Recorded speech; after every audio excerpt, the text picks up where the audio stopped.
Kasih karunia dan damai sejahtera dari Tuhan Allah Bapa kita dan dari anaknya Tuhan Yesus Kristus menyertai kamu sampai selamanya. Amin. Selamat hari Minggu saudaraku. Dengarkanlah firman Tuhan hari ini dari Injil Matius pasal 7 ayat 1 sampai dengan ayat 11. Tapi saya akan membacakan sampai dengan ayat 12. Demikianlah firman Tuhan. Jangan kamu menghakimi supaya kamu tidak dihakimi. Karena dengan penghakiman yang kamu pakai untuk menghakimi, kamu akan dihakimi, dan ukuran yang kamu pakai untuk mengukur akan diukurkan kepadamu. Mengapakah engkau melihat selumbar di mata saudaramu, sedangkan balok di dalam matamu tidak engkau ketahui? Bagaimanakah engkau dapat berkata kepada saudaramu, biarlah aku mengeluarkan selumbar itu dari matamu, padahal ada balok di dalam matamu? Hai orang munafik, keluarkan dahulu balok dari matamu, maka engkau akan melihat dengan jelas untuk mengeluarkan selumbar itu dari mata saudaramu. Jangan kamu memberikan barang yang kudus kepada anjing, dan jangan kamu melemparkan mutiaramu kepada babi, supaya jangan diinjak-injaknya dengan kakinya, lalu ia berbalik mengoyak kamu. Mintalah, maka akan diberikan kepadamu. Carilah, maka kamu akan mendapat. Ketuklah, maka pintu akan dibukakan bagimu. Karena setiap orang yang meminta, menerima, dan setiap orang yang mencari, mendapat, dan setiap orang yang mengetuk, baginya pintu dibukakan. Adakah seorang daripadamu yang memberi batu kepada anaknya jika ia meminta roti, atau memberi ular jika ia meminta ikan? Jadi, jika kamu yang jahat tahu memberi pemberian yang baik kepada anak-anak, apalagi Bapamu yang di surga, Dia akan memberikan yang baik kepada mereka yang meminta kepadanya. Segala sesuatu yang kamu kehendaki supaya orang perbuat kepadamu, perbuatlah demikian juga kepada mereka. Itulah isi seluruh hukum Taurat dan kitab para nabi. Selamat hari Minggu, saudaraku. Selamat memuji memuliakan Tuhan di dalam peribadahan kita. Dalam khotbah di bukit, Yesus mengajarkan jalan keutamaan dalam hidup, yaitu kasih. Karena kasih adalah hukum yang terutama. Kasih itu adalah Allah dan berasal dari Allah. Maka hidup dalam kasih harus dimulai dengan mengasihi Allah dengan seluruh totalitas hidup. Bukti kasih kepada Allah diwujudkan dengan melakukan hukum Tauratnya dengan sungguh-sungguh. Di dalam Matius 5 ayat 17-48, Tuhan Yesus menegaskan bahwa Dia datang bukan untuk merubuhkan hukum Taurat, tapi justru menyempurnakannya. Maka orang yang hidup di dalam Yesus dengan kekuatan anugerah dan kasih Allah harus melakukan hukum Taurat itu dengan sungguh-sungguh dan sesempurna mungkin. Kemudian, memelihara hubungan yang intensif dengan Tuhan dengan doa. Dapat kita baca itu dalam Matius 6 ayat 5-14. Bagaimana hal berdoa menurut pengajaran Tuhan Yesus. Kemudian saudara-saudaraku, bukti kasih kepada Tuhan harus dapat mengendalikan diri dengan hawa nafsu untuk segala sesuatu. Tentunya dengan berpuasa. Dalam Matius 6 ayat 16-18. Kasih kepada Allah menjadi dasar dan kekuatan untuk mengasihi dan membangun hubungan yang baik dengan sesama. Saudara-saudaraku, pada hari ini Tuhan Yesus mengajar kita bagaimana membangun hubungan dengan sesama dalam konteks bacaan kita ini. Untuk itulah perikop khotbah hari ini mengajar kita untuk berdoa. Yang pertama, tetaplah berdoa. Saudaraku yang terkasih, sudah sering kita dengarkan bahwa doa adalah nafas hidup orang beriman. Maka berdoa adalah sesuatu yang harus dilakukan terus-menerus supaya iman kita bertumbuh dan kita hidup di dalam firman dan kasih Allah.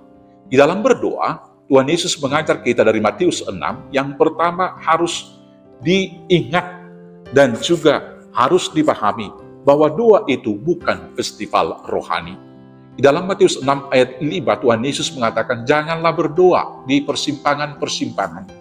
Jangan berdoa di tempat-tempat yang ramai, supaya doanya dan ibadahnya dilihat oleh orang. Maka sekali lagi, kita berdoa bukan supaya dilihat orang, atau dengan istilah yang saya sebut, bukan festival rohani. Berdoa juga jangan bertele-tele. Di ayat 7 dikatakan, maka kamu janganlah seperti mereka, sebab doamu diketahui oleh Tuhan. Saudara-saudaraku, dalam praktek kehidupan keseharian, kadang-kadang kita tidak melihat konteks. Ada orang ketika doa makan, dia sudah berdoa syafaat. Ketika doa pembukaan acara misalnya, dia juga sudah berdoa syafaat. Tentunya tidak ada yang salah di sana. Tapi ketika doa makan kita melakukan doa syafaat, bisa saja yang berdoa bersama kita kemudian akan jatuh ke dalam pencobaan. Berdoa dari hati, bukan dari kalimat yang panjang dan bertele-tele. Kemudian kita meyakini bahwa Tuhan memberikan yang terbaik bagi kita. Di dalam ayat 8 Tuhan mengatakan bahwa Tuhan mengetahui apa yang kita perlukan. Hal ini juga berarti bahwa Tuhan memberikan apa yang kita butuhkan, bukan apa yang kita inginkan. Itulah yang diurai Tuhan Yesus juga dalam Matius 7, ayat 7 sampai dengan ayat 11. Dikatakan di sana, berdoa, mintalah, maka akan diberikan. Carilah, maka kamu akan mendapat. Ketuklah, maka pintu akan dibukakan bagimu. Berarti berdoa itu harus intensif, terus-menerus, supaya Tuhan mengabulkan.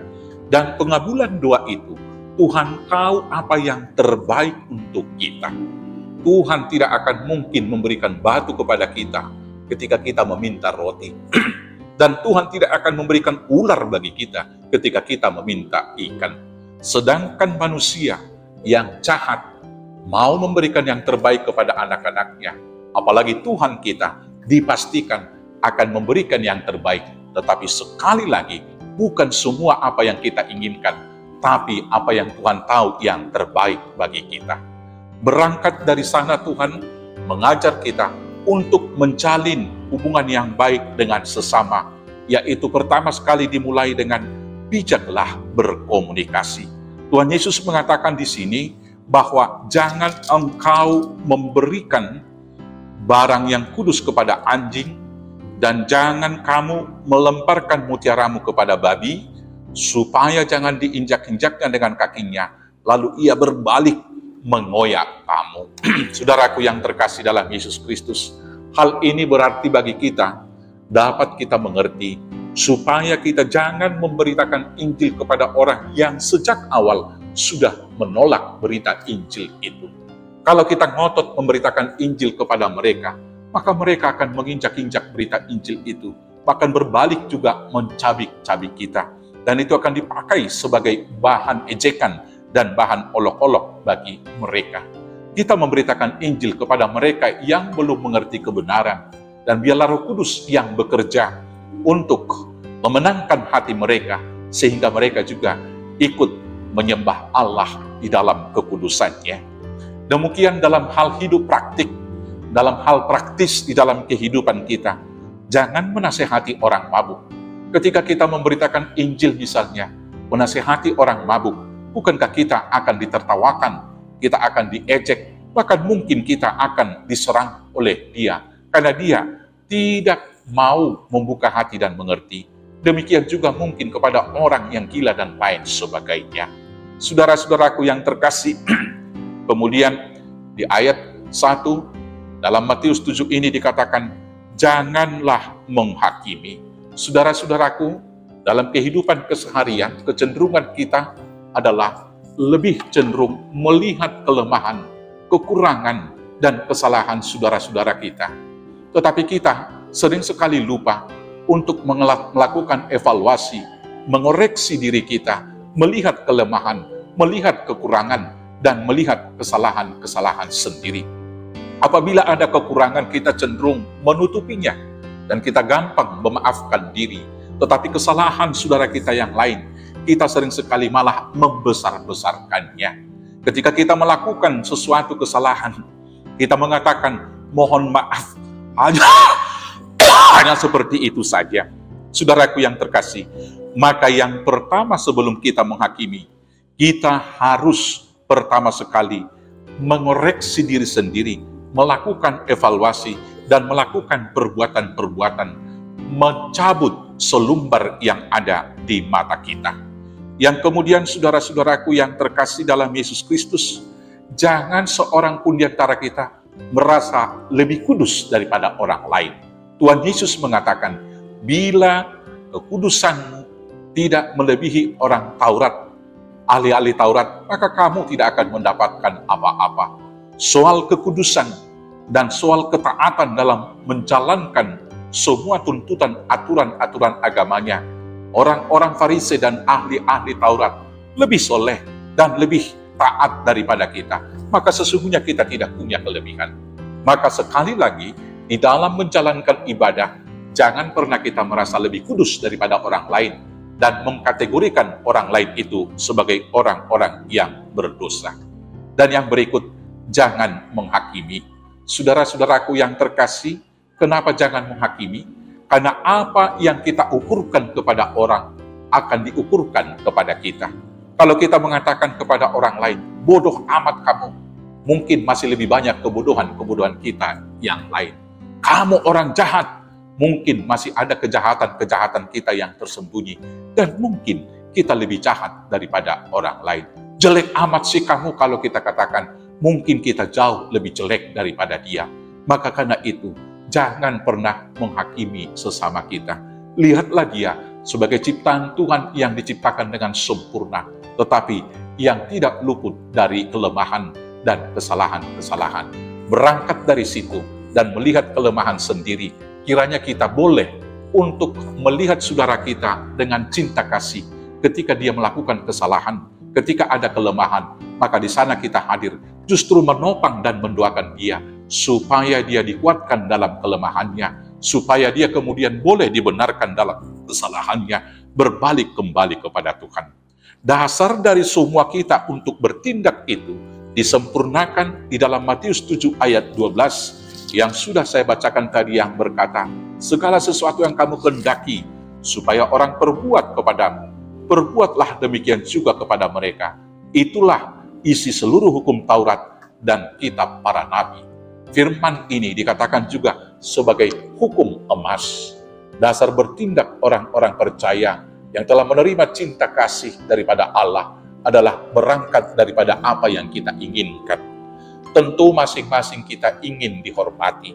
Maka saudara-saudaraku, jangan menunggu orang menghormati kita. Tetapi itulah yang kita inginkan, maka mari kita menghormati semua orang.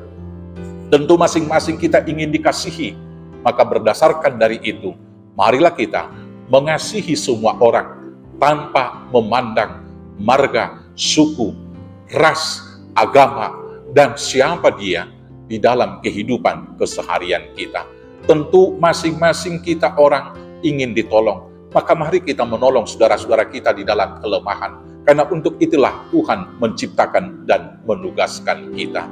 Dengan hal yang demikian, tentu kita juga diingatkan bahwa kita tidak pernah mau dihakimi. Maka kalau kita tidak mau dihukum, tidak mau disalahkan, tidak mau dihakimi, maka janganlah kita menghakimi orang lain. Saudaraku yang terkasih, biarlah kita mengasihi Tuhan dengan sungguh-sungguh, dan dengan kasih Tuhan, kita mengasihi sesama dan melakukan hal yang baik. Dan bukti kasih kita kepada Tuhan, mari kita melakukan hukum Tauratnya dengan sempurna, dan juga membangun hubungan yang baik dengan sesama, dikuatkan oleh firman Tuhan dengan penyertaan Roh Kudus. Selamat hari Minggu, Tuhan Yesus memberkati. Amin. Kita bersatu dalam doa. Terima kasih Bapa yang baik, biarlah dengan cinta kasih-Mu, kami berangkat membangun hubungan yang baik dengan sesama kami, dengan cinta kasih yang dari Tuhan.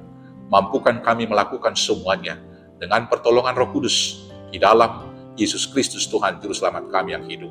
Amin. Selamat hari Minggu, Tuhan Yesus memberkati. Horas, horas, horas.